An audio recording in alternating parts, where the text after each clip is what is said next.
Hello दोस्तों, कैसे हैं आप सभी। मैं मनदीप स्वागत करता हूं आपका हमारे YouTube channel study with Mandeep में।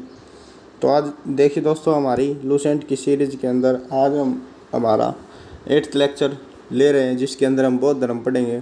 तो देखिए दोस्तों, अगर आप हमारे यूट्यूब चैनल पर पहली बार विजिट कर रहे हैं तो इसे सब्सक्राइब ज़रूर कीजिए और अपने दोस्तों के साथ शेयर कीजिए। तो देखिए, बौद्ध धर्म के संस्थापक कौन थे? गौतम बुद्ध। इन्हें एशिया का ज्योतिषपुंज कहा जाता है, मतलब कि लाइट ऑफ एशिया भी इन्हें कहा जाता है।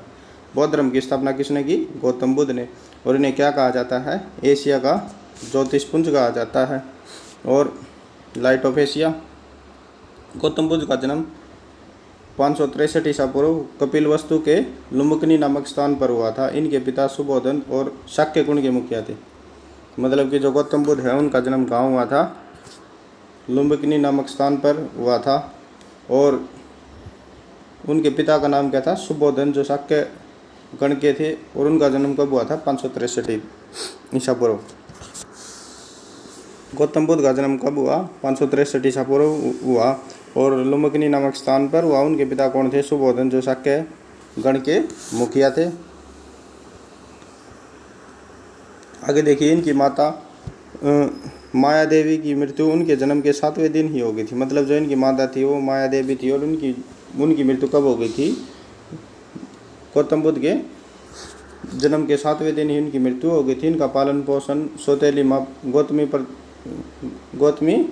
प्रजापति ने इनका पालन पोषण किया था। मतलब कि जो इनकी जो रियल की माता जी थी, जिनका क्या नाम था? माया देवी। और इनकी मृत्यु कब हो गई थी? इनके जन्म के 7 दिन बाद। और इनका पालन पोषण किसके द्वारा किया गया? इनकी सौतेली माता गौतमी प्रजापति, ये इनकी मौसी थी। देखिए, बौद्ध धर्म के प्रतीक है। जन्म का प्रतीक क्या है बौद्ध धर्म का? कमल एवं सांड। ग्रह त्याग का क्या है? घोड़ा। ज्ञान का क्या है? पीपल। और प्रथम उपदेश का क्या? चक्कर। निवारण का क्या है? पद चिन्ह। और मृत्यु का क्या है? स्तूप। तो ये इंपॉर्टेंट है दोस्तों, एक बार फिर देखिए। जन्म का प्रतीक क्या? कमल एवं सांड। ग्रह त्याग का क्या? घोड़ा। ज्ञान का क्या है? पीपल। धर्म का क्या है? चक्कर। प्रथम उपदेश का क्या है? चक्कर। निवारण का क्या है? पद चिन्ह। और मृत्यु का क्या है? स्तूप। आगे देखिए, इनके बचपन का नाम क्या था? सिद्धार्थ। जो गौतम बुद्ध के बचपन का नाम क्या था? सिद्धार्थ। गौतम बुद्ध का विवाह 16 वर्ष की अवस्था में यशोधरा के साथ हुआ। उनके पुत्र का नाम राहुल था। मतलब कि जो गौतम बुद्ध है उनका विवाह 16 वर्ष की आयु में यशोधरा के साथ हो गया था और उन्हें यशोधरा से एक पुत्र प्राप्त हुआ, जिसका नाम क्या था? राहुल। आगे देखिए, सिद्धार्थ जब कपिलवस्तु की सैर पर निकले तो उन्होंने निम्न 4 दृश्यों को देखा। मतलब कि सिद्धार्थ जब कपिलवस्तु की सैर पर निकले थे तो उन्होंने कितने दृश्य देखे थे? 4 दृश्य। ये पूछ लिए जाते हैं कि कौन से दृश्य होते थे। बूढ़ा व्यक्ति, एक बीमार व्यक्ति, एक शव, एक सन्यासी। क्या देखा? एक बूढ़ा व्यक्ति, एक बीमार व्यक्ति, एक शव और एक सन्यासी। तो आगे देखिए, सांसारिक समस्याओं से वैशिष्ट होकर सिद्धार्थ ने 29 वर्ष की अवस्था में गृह त्याग किया, जिसे बौद्ध धर्म में महापरिनिष्करण कहा गया। मतलब कि जो गौतम बुद्ध ने सांसारिक समस्याओं से परेशान होकर गृह त्याग किस एज के अंदर किया? 29 वर्ष की एज के अंदर उन्होंने गृह त्याग कर दिया। और बौद्ध धर्म के अंदर जो गृह त्याग की जो घटना है उसे क्या कहते हैं? महाभिनिष्क्रमण कहा जाता है। और कितने वर्ष की आयु में किया था इन्होंने? ये 29 वर्ष की आयु में। आगे देखिए, गृह त्याग करने के बाद सिद्धार्थ ने वैशाली के अलार कलाम से सांख्य दर्शन की शिक्षा ग्रहण की। अलार कलाम सिद्धार्थ के प्रथम गुरु थे, जिससे उन्होंने शून्य का ज्ञान प्राप्त हुआ। मतलब कि इन्होंने गृह त्याग के बाद वैशाली के सांख्य दर्शन थे। मतलब जो बौद्ध धर्म ने अपनी जो शिक्षा ली है वो किस दर्शन से ली है? सांख्य दर्शन से। और ये जो सिद्धार्थ थे, गौतम बुद्ध सिद्धार्थ, इन्होंने भी अपनी शिक्षा किससे ली? वैशाली के ये कोई दार्शनिक थे, सांख्य दर्शन थे, अलार कलाम, इनसे अपनी शिक्षा ग्रहण की है। अलार कलाम सिद्धार्थ के प्रथम गुरु थे, जिससे उन्होंने शून्य का ज्ञान हुआ। मतलब कि जिससे उन्होंने जीरो का ज्ञान हुआ। अलार कलाम के बाद सिद्धार्थ ने राजगीर के रुद्र कर्मापुत से शिक्षा ग्रहण की, जिससे उन्होंने योग का ज्ञान हुआ। मतलब कि शून्य का ज्ञान तो उन्होंने महात्मा बुद्ध को अलार कलाम के द्वारा हुआ। और अलार कलाम के बाद उन्होंने योग की शिक्षा किससे ली? रुद्र कर्मापुत से योग की शिक्षा किससे ली? रुद्र कर्मापुत से उन्होंने योग की शिक्षा ली। रौवेला में सिद्धार्थ को कोंडी, पम्मा, बादिया, महानामा एवं असागी नामक 5 साधक मिले। मतलब रौवेला में जब सिद्धार्थ को कौन कौन मिले? कोंडी, पप्पा, बादिया, महानामा एवं अस्मी नामक 5 साधक मिले जो साधु थे। आगे देखिए, बिना अन्न जल ग्रहण किए 6 वर्ष की कठिन तपस्या के बाद 35 वर्ष की आयु में वैशाख की पूर्णिमा की रात निरंजना नदी के किनारे पीपल वृक्ष के नीचे सिद्धार्थ को ज्ञान प्राप्त हुआ। मतलब इन्होंने 6 वर्ष की तपस्या के बाद 35 वर्ष की आयु में वैशाख की पूर्णिमा को निरंजना नदी मतलब फल्गु नदी के किनारे पीपल वृक्ष के नीचे ज्ञान की प्राप्ति हुई। कितने वर्ष की उम्र के अंदर? 35 वर्ष की उम्र के अंदर 6 वर्ष की तपस्या के बाद और निरंजना या फल्गु नदी के किनारे पर पीपल वृक्ष के नीचे ज्ञान की प्राप्ति हुई। ज्ञान प्राप्ति के बाद सिद्धार्थ बुद्ध के नाम से जाने लगे। मतलब इनका पहले तो गौतम बुद्ध नाम था, फिर इन्हें सिद्धार्थ कहने लगे बचपन का, लेकिन ज्ञान प्राप्ति के नाम से ये क्या कहलाने लगे? गौतम बुद्ध कहलाने लगे। ज्ञान प्राप्त होने के बाद ये बुद्ध कहलाने लगे। बुद्ध ने अपना प्रथम उपदेश सारनाथ में दिया, जिसे बौद्ध ग्रंथों में धर्मचक्र प्रवर्तन कहा गया। बुद्ध ने अपना पहला जो उपदेश है वो कहाँ दिया था? सारनाथ के अंदर, जिसे क्या कहा गया है? धर्मचक्र प्रवर्तन बौद्ध ग्रंथों के अंदर। बुद्ध ने अपने उपदेश जनसाधारण की भाषा पाली के अंदर दिए। मतलब जो पाली जनसाधारण की भाषा थी उसके अंदर अपने उपदेश दिए। बुद्ध ने अपने उपदेश कौशल, वैशाली, कौशाम्बी व अन्य राज्यों में दिए। मतलब ये पूछ सकता है कि बुद्ध ने अपने जो उपदेश हैं वो कहाँ दिए? कौशल, वैशाली, कौशाम्बी और अन्य राज्यों के अंदर दिए। सर्वाधिक उपदेश कौशल देश की राजधानी श्रावस्ती के अंदर दिए। ये पूछ सकता है कि बुद्ध ने अपने सबसे ज़्यादा उपदेश कहाँ दिए? कौशल देश की राजधानी श्रावस्ती के अंदर दिए। इनके प्रमुख अनुयायी शासक कौन थे? बिंदुसार, प्रेषनजीत और उदयन। मतलब वे राजा कौन से थे जिन्होंने बौद्ध धर्म मतलब अच्छी तरह माना? और ये जो बौद्ध धर्म के अनुयायी शासक कौन से थे? बिंबिसार, प्रेषनजीत व उदयन। बिंबिसार, प्रेषनजीत व उदयन बौद्ध धर्म के अनुयायी शासक थे। आगे देखिए, बौद्ध की मृत्यु 80 वर्ष की अवस्था में 483 ईसा पूर्व कुशीनगर में चंद द्वारा अर्पित भोजन करने के बाद हो गई। मतलब जो इनकी मृत्यु थी वो 80 वर्ष की आयु के अंदर 483 ईसा पूर्व कुशीनगर के अंदर हुई। क्या कर रहे थे? चुंद द्वारा अर्पित, जो चुंद ने इन्हें भोजन दिया था उसको खाने के बाद इनकी मृत्यु हो गई, जिसे बौद्ध धर्म में महापरिनिर्वाण कहा जाता है। मतलब जो बौद्ध धर्म के अंदर जो मृत्यु होती है उसे क्या कहा जाता है? महापरिनिर्वाण। और कितने वर्ष की आयु में इनकी मृत्यु हो गई थी? 80 वर्ष की आयु में। और 80 वर्ष की आयु में 483 ईसा पूर्व इनकी मृत्यु कहाँ हुई इनकी? कुशीनगर, आज का जो देवरिया उत्तर प्रदेश के अंदर। ठीक है। और बौद्ध धर्म में मृत्यु को क्या कहा जाता है? महापरिनिर्वाण। आगे देखिए, मल्लों ने अत्यंत सम्मानपूर्वक बुद्ध और अन्येष्टि संस्कार किया। मल्लों ने अत्यंत सम्मानपूर्वक बुद्ध का अन्येष्टि संस्कार किया था। मतलब जो मल्ले थे उन्होंने बुद्ध का अत्यंत सम्मानपूर्वक अंत्येष्टि संस्कार किया। एक अनुश्रुति के अनुसार मृत्यु के बाद बुद्ध के शरीर के अवशेषों को 8 भागों में बांटकर उन पर 8 स्तूपों का निर्माण करवाया गया। मतलब एक कहानी है जिसके अनुसार बुद्ध की मृत्यु के बाद उसके जो शरीर के भाग थे उनको 8 भागों में बांट दिया गया और उन 8 भागों के ऊपर बौद्ध स्तूपों का निर्माण करवाया गया। क्या करवाया गया? उनके ऊपर स्तूपों का निर्माण करवाया गया। आगे देखिए, बुद्ध के जन्म एवं मृत्यु की तिथि को चीनी परंपरा के कैंटोनबी लेख के आधार पर निश्चित किया गया। मतलब जो बुद्ध का जो जन्म हुआ है और जो इसकी मृत्यु हुई है 480 ईसा पूर्व, इसका जो पता है वो कैसे लगाया गया? चीनी परंपरा के कैंटोन अभिलेख के आधार पर। चीनी परंपरा के जो कैंटोन अभिलेख हैं उनके आधार पर इनकी मृत्यु का पता लगाया गया। बौद्ध धर्म के बारे में विशुद्ध ज्ञान त्रिपिटक, मतलब कि बौद्ध धर्म का ज्ञान बौद्ध धर्म के बारे में हमें विशुद्ध ज्ञान त्रिपिटक से प्राप्त होता है। तीनों पिटकों की भाषा पाली है। यथर्वेद मत की पाली त्रिपिटक सबसे पुराना है। मतलब थेरवेद मत की पाली त्रिपिटक सबसे पुराना है। तो मतलब बौद्ध धर्म का जो ज्ञान है वो हमें कौन से ग्रंथों से प्राप्त होता है? बौद्ध धर्म का ये जो ग्रंथ है त्रिपिटक, विनय पिटक, सुपिटक और अभिधम पिटक, ये 3 ग्रंथ है बौद्ध धर्म के। आगे देखिए, सुपिटक में बौद्ध के धार्मिक सिद्धांतों का संवाद के रूप में संकलित किया गया। मतलब जो सुपिटक है उसमें बौद्ध धर्म के सिद्धांतों का संवाद है।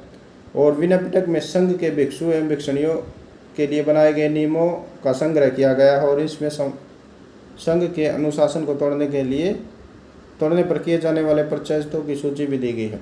मतलब जो विनय पिटक है उसके अंदर वो भिक्षु और भिक्षुणियों के लिए बनाए गए नियम है और संघ के अनुशासन को तोड़ने पर किए जाने वाले पश्चात, मतलब संघ का अगर नियम टूट गया तो उसके बाद जो उनके द्वारा पश्चात किया जाएगा उसकी सूची भी किसके अंदर है? विनय पिटक के अंदर।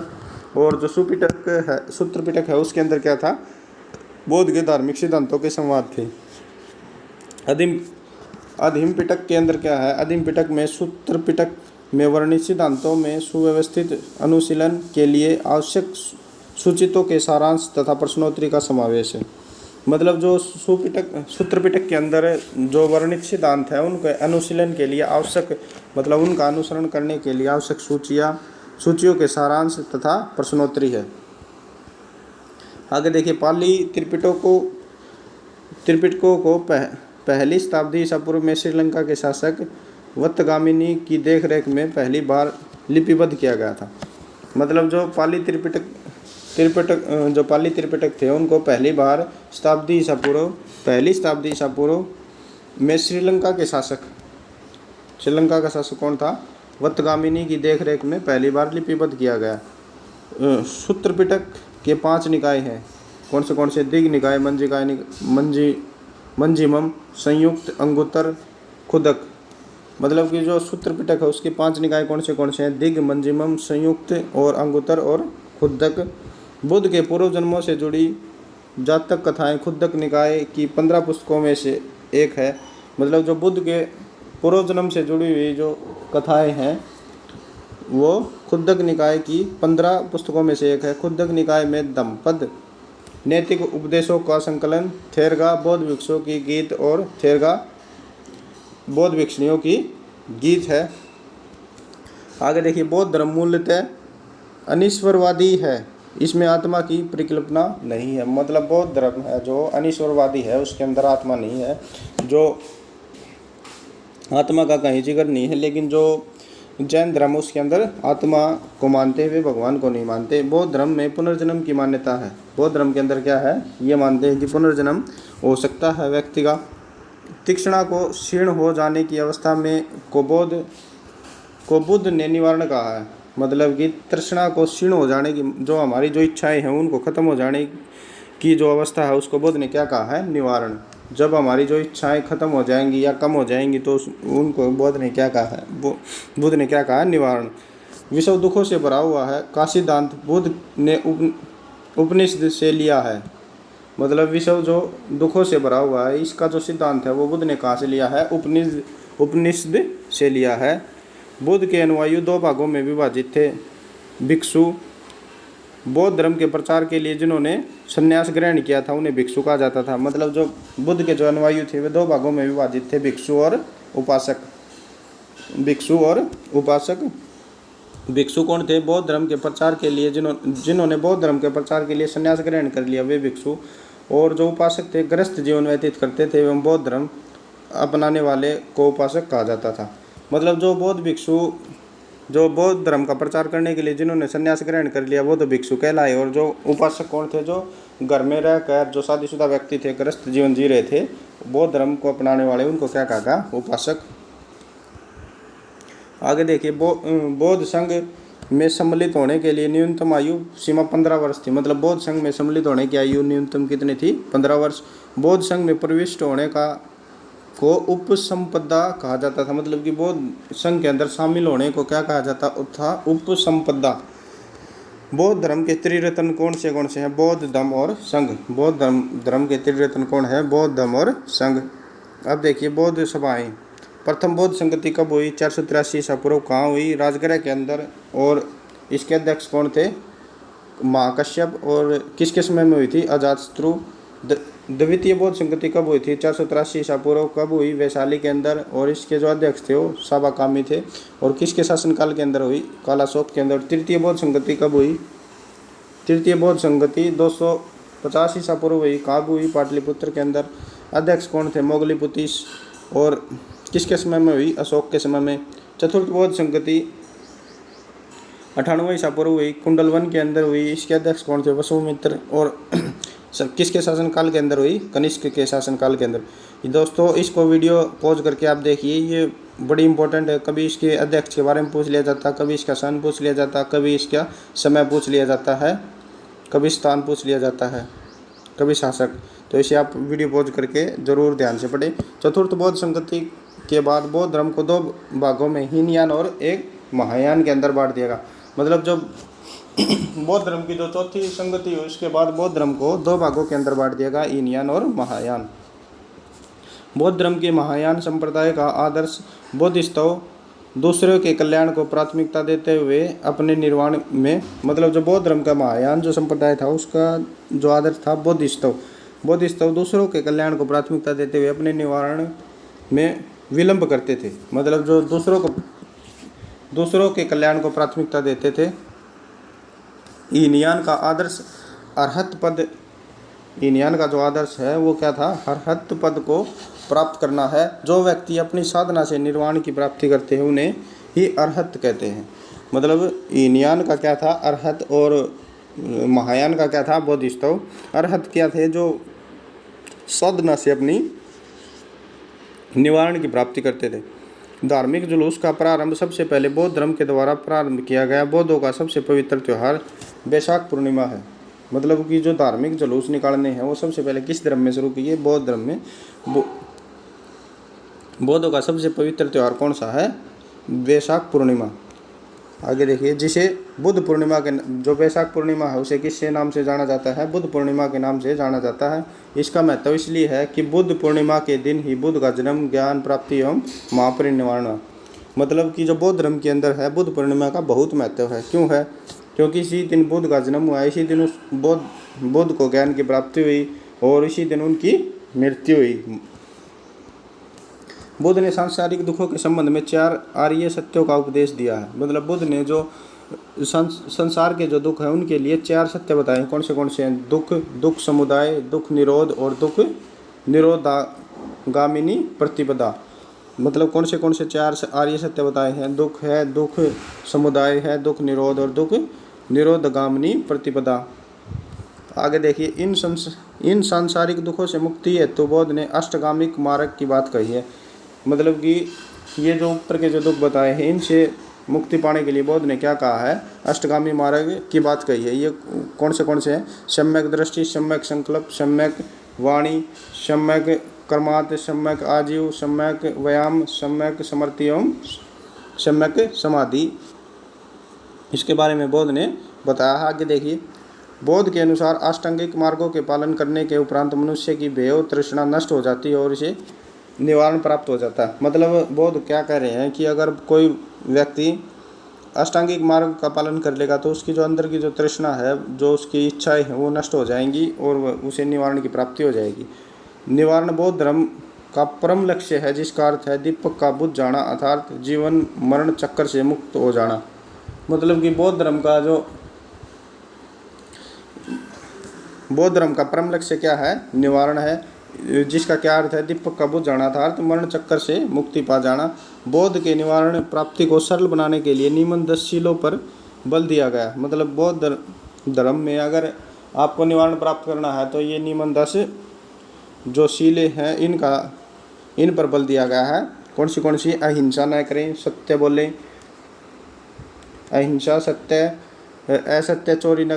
असत्य, चोरी न करना, अपरिग्रह, किसी प्रकार की संपत्ति न रखना, मद सेवन न करना, असमय भोजन न करना, सुखप्रद बिस्तर पर नहीं सोना, धन संचय न करना, स्त्रियों से दूर रहना, नृत्य गायन आदि से दूर रहना, गृहस्थों के लिए केवल 5 शील तथा भिक्षुओं के लिए 10 शील मानना अनिवार्य है। मतलब ये जो गृहस्थ व्यक्ति जो है, उपासक जो थे इनके, उनके लिए 5 शील, और जो भिक्षु हैं उनके लिए 10 शीलों को मानना अनिवार्य है। बौद्ध ने मध्यम मार्ग का उपदेश दिया है। मतलब कि जो बुद्ध थे उन्होंने क्या दिया है, मध्यम मार्ग का उपदेश दिया है। आगे देखिए, अनीश्वरवाद के संबंध में बौद्ध धर्म एवं जैन धर्म में समानता है। अनीश्वरवाद मतलब कि ईश्वर को न मानने में बौद्ध धर्म और जैन धर्म में समानता है। जातक कथाएं प्रदर्शित करती हैं कि बौद्धिस्ट का अवतार मनुष्य के रूप में हो सकता है तथा पशुओं के रूप में भी हो सकता है। मतलब कि जो जातक कथाएं प्रदर्शित करती हैं कि बौद्धिस्ट जो हैं, जो बौद्ध धर्म को मानने वाले, उनका अवतार मनुष्य के रूप में हो सकता है और तथा पशुओं के रूप में भी हो सकता है। बौद्धिस्टों के रूप में पुनर्जन्मों की दीर्घ श्रृंखला के अंतर्गत बुद्ध ने शाक्य मुनि के रूप में अपना अंतिम जन्म प्राप्त किया। मतलब कि जो बौद्धिस्टों के पुनर्जन्म की दीर्घ श्रृंखला, मतलब जो एक लंबी श्रृंखला के अंतर्गत बुद्ध ने अपना अंतिम जन्म शाक्य मुनि के रूप में प्राप्त किया।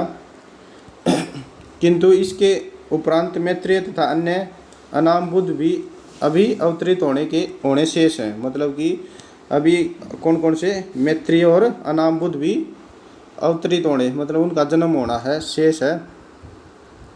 सर्वाधिक बुद्ध मूर्तियों का निर्माण गंधार शैली के अंतर्गत किया गया है, लेकिन बुद्ध की प्रथम मूर्ति संभवतः मथुरा कला के अंतर्गत बनी।